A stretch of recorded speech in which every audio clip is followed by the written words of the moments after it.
I go through this pretty quick. So we're going to use a table of random digits. Take a given population.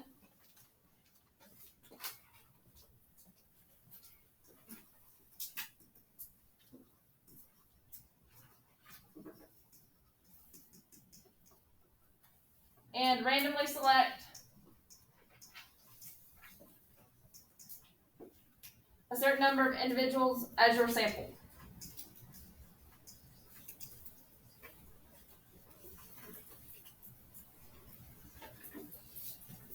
So we're just using a table of random digits, which is these things that are on here with all the numbers spread out all over the place, to obtain our data where we're not involved in selecting. All right, so when I write out these steps, I'm going to write them out in like two colors. What I'm writing as black is what you write word for word. So like, and you don't need to, like, I don't care if you do or don't write it in different colors. But I want you to understand what I'm doing and why I'm doing it. So if I write it in a different color in parentheses or brackets or whatever, that means it's something that you'll actually fill in context.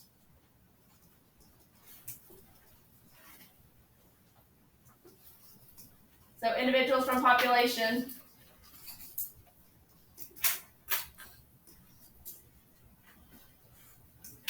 into some type of specific order.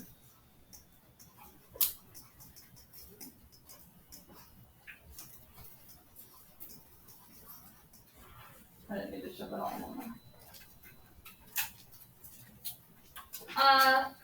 in. Arrange students into alphabetical order. Arrange pigs on this farm by weight. So you're just taking your population, put them in order first. Well, a table of random digits is obviously numbers, but we've got people or something else, so we need to do what with those people? How do we get from people to numbers? We've already got them in order. So now assign them a number.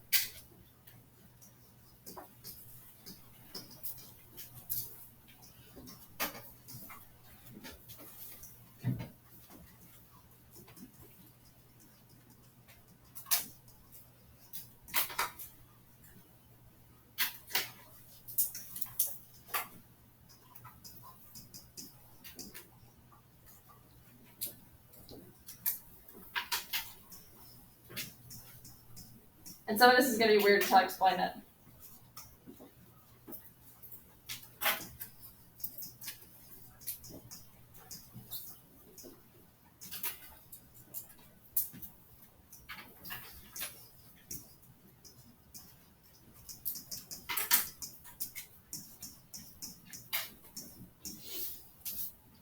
So assign each individual a unique something digit number.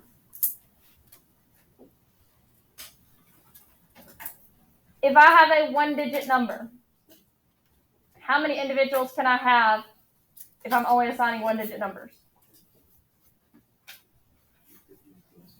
How many one-digit numbers are there? What did you say? 10. So 0 through 9 is 10 numbers, right? So if I have between or up to, y'all don't have this space, y'all don't need to write it like that.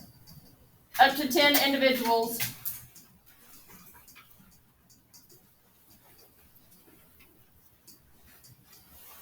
one-digit number.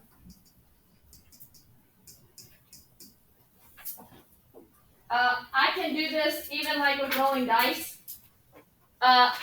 Each number on the die that shows up is its own number, and then I just leave out the rest of them. So like I would use 1 through 6 and don't use 0 and 7 through 9. So if I have a 2-digit number, I would use that if I have how many individuals?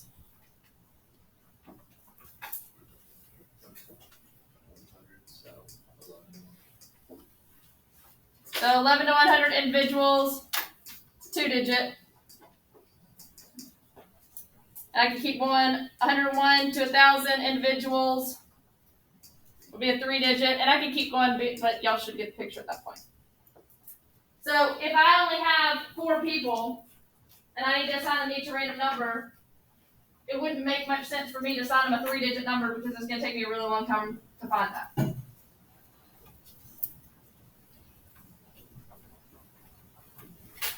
So if we were talking about this class, there's 35 people in here, which means I would need to assign each of you a 2-digit number. So I would say assign each student a unique 2-digit number, and I could say 01 to 35. That's what those blanks would be.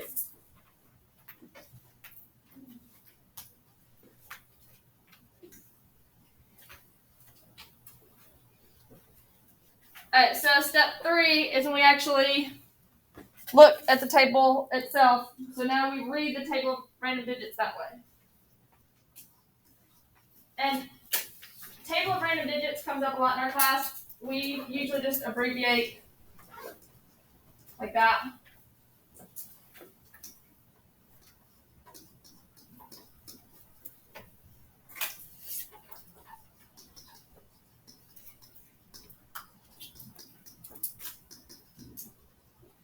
So if I've assigned everyone a 2-digit number, I want to read the table of random digits 2 digits at a time. It does come up. I'm not going to come up if you do this, but you read it like a book. So you read it left to right. You will see some resources that specifically say read left to right. I'm not going to count off if you don't write that. I don't care, but table of random digits.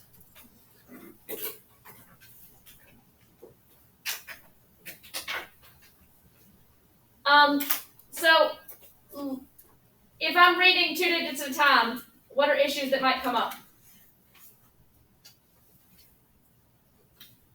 Like, if you look, the one below where it says class example, don't look. What are the first 2 numbers? What are the first 2 digits? A 1 and a 0. So that is number what? What is that first number? So I'm reading 2 digits at a time. 10. What's my second number? 9. We're dealing with past 35. I don't see the issues yet. What's my next number? You read between the gaps like that. So is that an issue? If we're only out of 35 students, is that an issue? Yeah. So I want to skip numbers that aren't included in what I'm looking for.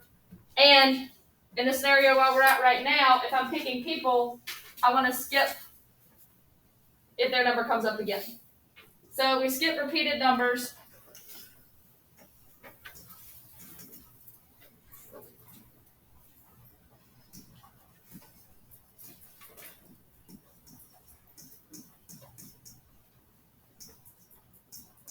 And numbers out of range.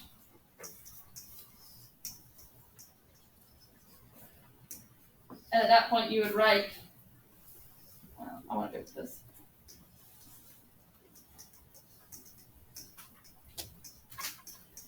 You would actually write out the specific numbers.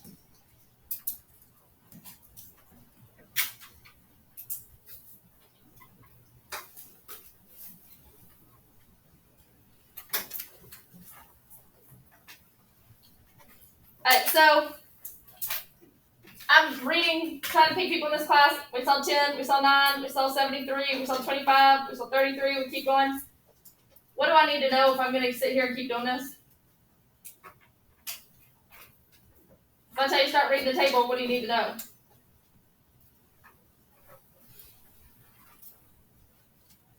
When to stop? How many do you need? So you continue until a certain amount are selected.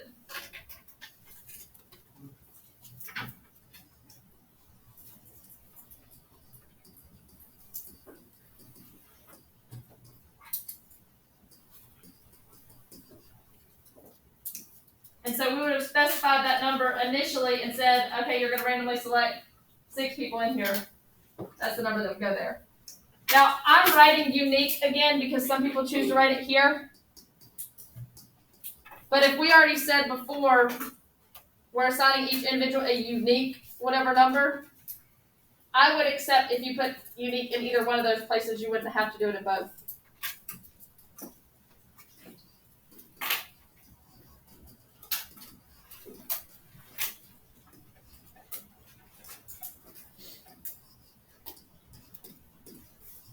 So if I said we've got class 35 and I'm picking 6, you would just write continue until 6 unique students are selected.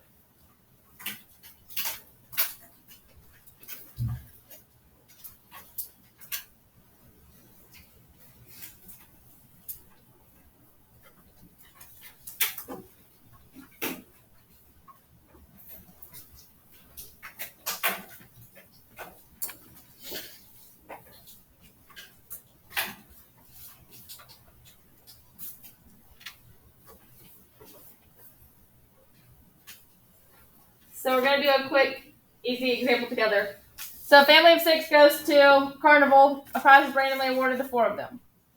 What's my first step? I need to do what? Arrange them in some order. Well, this is all I have to go off of. What's the easiest way to talk about to put them in order? Put them in order by height. So I put them in order by height. So let's go ahead and write this on the blanks down below. So arrange, what goes in the first blank? Wait, so then why are all these numbers? We haven't got there. Okay. Arrange what? Individuals. So arrange family members into high order. And now I write it because into blank order makes more sense. But are y'all okay with me saying order by height? I mean, I don't care if you say height order, but that just sounds good. Most of the time, for our class's sake, it's going to be alphabetical order. Because you're not going to need external information to do it. So arrange family members into order by height. So theoretically here, we just did this together. Now I don't need you to go 6 big people on a piece of paper to be able to do that. We're fine with that. All right, what's my step 2?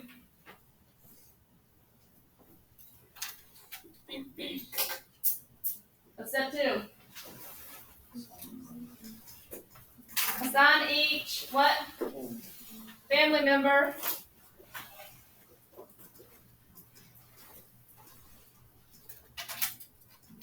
a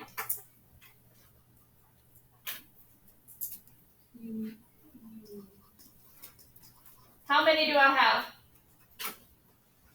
6. So how many digits do I need to assign? So we're assigning each family member a unique 1-digit number. Am I done with that part? Am I done? Mm-hmm. 1, 2. Did it say specific numbers? Did I write specific numbers under it? Yes. So I want to write what my specific numbers are. So if I have to assign them numbers, what numbers could I assign them?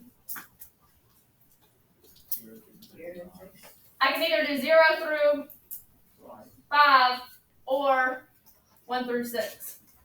Why 0? 0, 1, 2, 3, 4, 5, 6. Why do you start with 0? Huh? Why do you start with 0? You don't. You can start 1. You do 1 to 6. You can technically start at any number, but then you'd have to actually think through and make sure you have the right number. Typically, either start with 0 or start with 1. Alright, so assign each family member a unique 1-digit number, 0 to 5. So they're already in order, so that would make this one 0, 1, 2, 3, 4, and 5. What is step 3? Read table of ranges. What do I put here? Which is?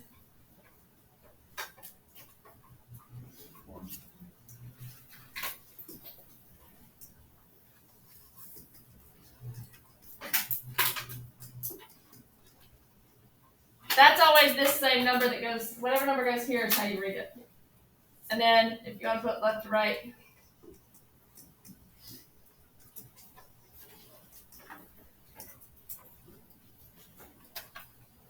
So looking at this table,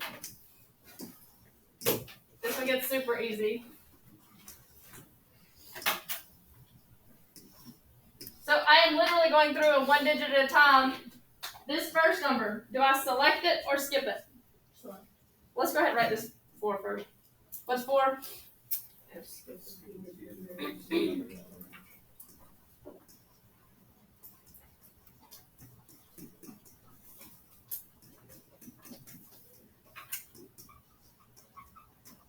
So in this scenario, what would our numbers out of range be?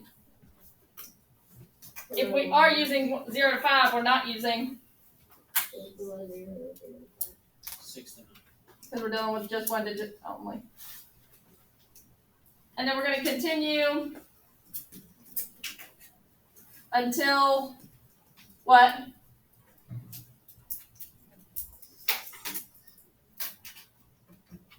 Wait, why is it 6 to 9? Because we're only using 1 digit numbers, so these are the ones we used, and these are the ones we didn't use. Continue until 4 family members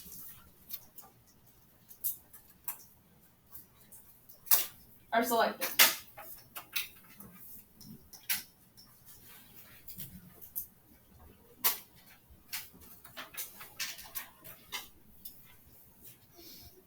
And again, I could care less about the color stuff. It's just easier for you to tell. Here, you literally write what I write, and here you add something in yourself. All right, so I go to this first number. Is this one of my options? Yes. So I'm going to circle that. Now, theoretically, if you had this in front of you, probably go ahead and say, yeah, that's one of them. This one, is this one I can use? Yes. Yes?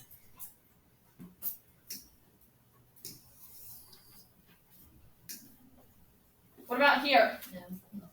So I'd skip that. What about 9?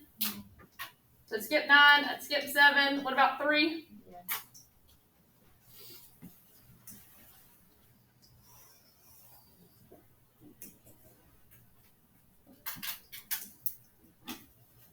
What about 2?